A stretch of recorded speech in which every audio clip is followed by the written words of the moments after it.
In this video we're going to look at subtotaling.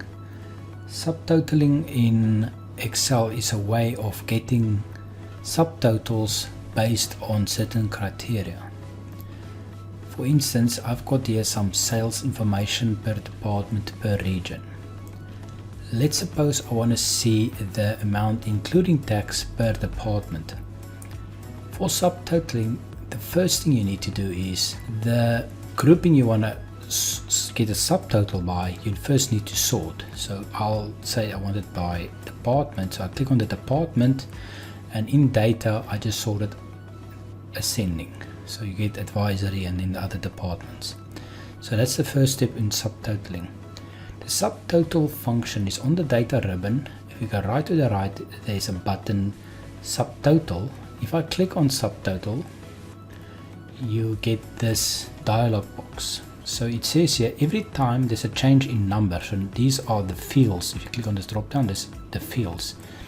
Be careful if you have a lot of data like here. If you select number, which is actually the wrong field, it will try and add a subtotal after each of this, and it will take quite some time to finish the task in Excel. So what we do want is every time there's a change in department, we want the sum of the amount including tax. You can have multiple, so I can say including and excluding tax if I wanted to. You can leave the rest as default and you click on OK. What this does, if you look on the left hand side now, you'll see there's numbers there that helps you collapse the data. If you click on the 1, it will give you the highest level. So there you can see your two main totals, 7.4 billion and 6.2 billion. If I click on the number 2 here, you'll see now there is your subtotals per department. And if you click on 3 here, you'll see the data again. This subtotaling doesn't actually change the data really, it just shows it visually to you differently. If you were to copy and paste this data somewhere else, there wouldn't be extra subtotals. This is just a visual effect. To get rid of a subtotal, you just click on the subtotal button again, and you can say remove all, and the subtotaling will disappear. I'm going to click on subtotal again and say change the department, same as before, and I'm going to click OK.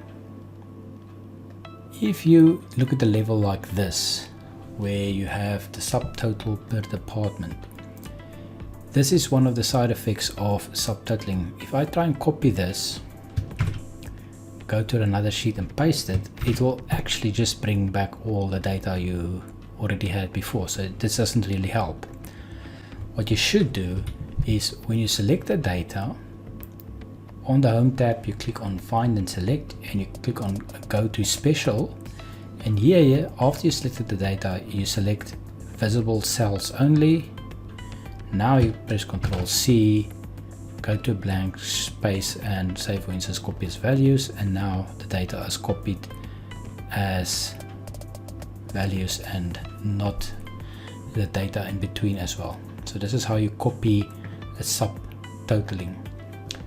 So subtotaling, in a later video we'll also discuss the subtotal function, which is something completely different from subtotaling.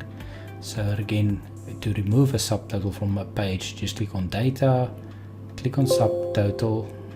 You have to be inside the subtotaling to click on subtotal, and you can click on remove all. So that is subtotaling in Excel.